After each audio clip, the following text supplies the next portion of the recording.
So hi friends and welcome back to my channel. So friends, ఇవాళ వీడియోలో మనం చూసుకుంటే ఆంధ్రప్రదేశ్ పబ్లిక్ సర్వీస్ కమిషన్ నుంచి అయితే పొల్యూషన్ కంట్రోల్ బోర్డ్ నుంచి అయితే అసిస్టెంట్ ఇంజనీర్ పోస్టులకు అయితే నోటిఫికేషన్ అనేది విడుదలైంది. సో ఈ యొక్క నోటిఫికేషన్ వచ్చేసి బేసిక్గా యూనో అప్లికేషన్ ఆన్లైన్ స్టార్టింగ్ వచ్చేసి January 1st అయితే విడుదలవుతుంది, కానీ నోటిఫికేషన్ వచ్చేసి 26న అయితే రిలీజ్ చేశారు.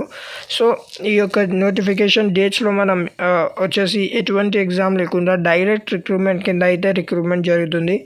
సో ఈ యొక్క పోస్టులకి అప్లై చేయడానికి విధానం ప్లస్ దానికి కావాల్సిన ఎడ్యుకేషన్ క్వాలిఫికేషన్స్ అయితే మనం చూసుకుందాం. సో ఇక్కడ వచ్చేసి పోస్ట్ వచ్చేసి assistant environmental engineer in AP pollution control board, అంటే ఏపీ పొల్యూషన్ కంట్రోల్ బోర్డ్లో అసిస్టెంట్ ఎన్విరాన్మెంటల్ ఇంజనీర్ పోస్టు. టోటల్గా చూసుకుంటే 21 వేకెన్సీస్ అయితే ఉన్నాయి ఫ్రెండ్స్. ఎలిజిబిలిటీ పరంగా చూసుకుంటే ఈఆర్సీ, సో మీకైతే ఎటువంటి హెల్త్ ప్రాబ్లమ్స్ అనేది ఉండకూడదు. దాని తర్వాత మీరు సిటిజన్ ఆఫ్ ఇండియా అయి ఉండాలి. సో ఇది బేసిక్ క్వాలిఫికేషన్స్ ఈ యొక్క పోస్ట్కి అప్లై చేయడానికి. ఎడ్యుకేషన్ క్వాలిఫికేషన్ పరంగా చూసుకుంటే ఈ యొక్క పోస్ట్కి అప్లై చేయడానికి మీరు కంపల్సరీగా బ్యాచిలర్స్ డిగ్రీ అయితే ఉండాలి ఫ్రెండ్స్.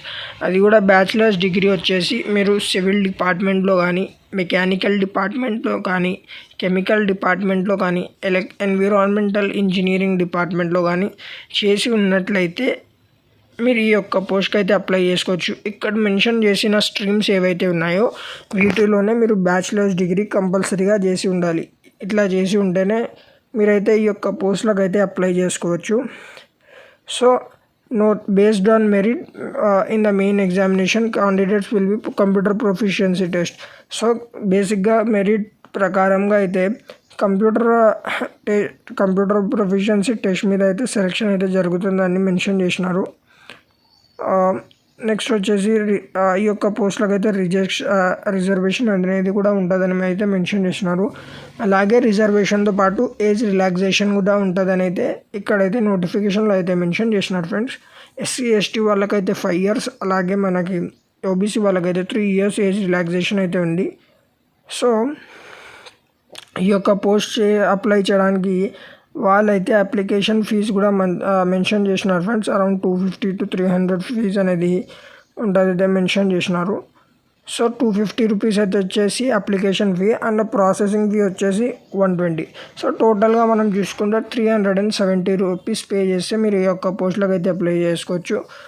సో ఎవరైతే ఎస్సీ ఎస్టీ కానీ, ఫిజికల్లీ హ్యాండిక్యాప్డ్ కానీ, డిజబిలిటీ కానీ, ఎక్స్ సర్వీస్ మెన్ ఎవరైతే ఉన్నారో వాళ్ళైతే ఎటువంటి ఫీజు పే చేయన అవసరం లేదు ఫ్రెండ్స్. ఎవరైతే ఓబీసీ ఆర్ యూఆర్ కేటగిరీ వాళ్ళు ఉంటారో వాళ్ళే తప్పనిసరిగా 370 రూపీస్ ఫీజు అయితే పే చేయాల్సి ఉంటుంది ఫ్రెండ్స్. ఫీ అనేది మీకు ఆన్లైన్ ద్వారా అయితే పే చేయొచ్చు. సో మనం ఎగ్జామినేషన్ పరంగా చూసుకుంటే కంప్యూటర్ ప్రొఫిషియన్సీ టెస్ట్ అనేది ఉంటుంది ఫ్రెండ్స్. సో కంప్యూటర్ అది వచ్చేసి మనకి గవర్నమెంట్ వెబ్సైట్ ఏదైతే ఉందో ఏపీపీఎస్సీ వెబ్సైట్, అక్కడైతే వాళ్ళు ఉంటుందని అయితే మెన్షన్ చేసినారు. సెంటర్స్ వచ్చేసి త్వరలో రిలీజ్ చేస్తానని చెప్తున్నారు. బేసిక్గా చూసుకుంటే మన తెలుగు రాష్ట్రాల్లో కూడా సెంటర్లు అయితే ఉంటాయని మెన్షన్ చేసినారు. సో ఇది వాళ్ళ వీడియో ఫ్రెండ్స్. ఇవన్నీ జనరల్ నోటిఫికేషన్. ఒకవేళ మీరు ప్రొసీజర్ ఆఫ్ సెలెక్షన్ చూసుకుంటే మీకు 40% మార్క్స్ అయితే ఉండాలి ఓసీ వాళ్ళకి. అదే ఓబీసీ వాళ్ళకైతే 35, ఎస్సీ ఎస్టీ వాళ్ళకైతే 30% మార్క్స్ ఉంటే చాలు ఫ్రెండ్స్. మీరైతే ఈ యొక్క పోస్టులకు అయితే సెలెక్ట్ అవ్వచ్చు.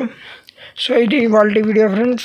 ఏపీపీఎస్సీ నుంచి అయితే పొల్యూషన్ కంట్రోల్ బోర్డ్ నుంచి అయితే అసిస్టెంట్ పోస్టులు అయితే విడుదలయ్యాయి. సో నోటిఫికేషన్ అయితే విడుదలయ్యింది. అప్లికేషన్ ఫామ్ స్టార్టింగ్ మీరు వచ్చేసి 30th January నుంచి అయితే ఫిల్ చేయాలి.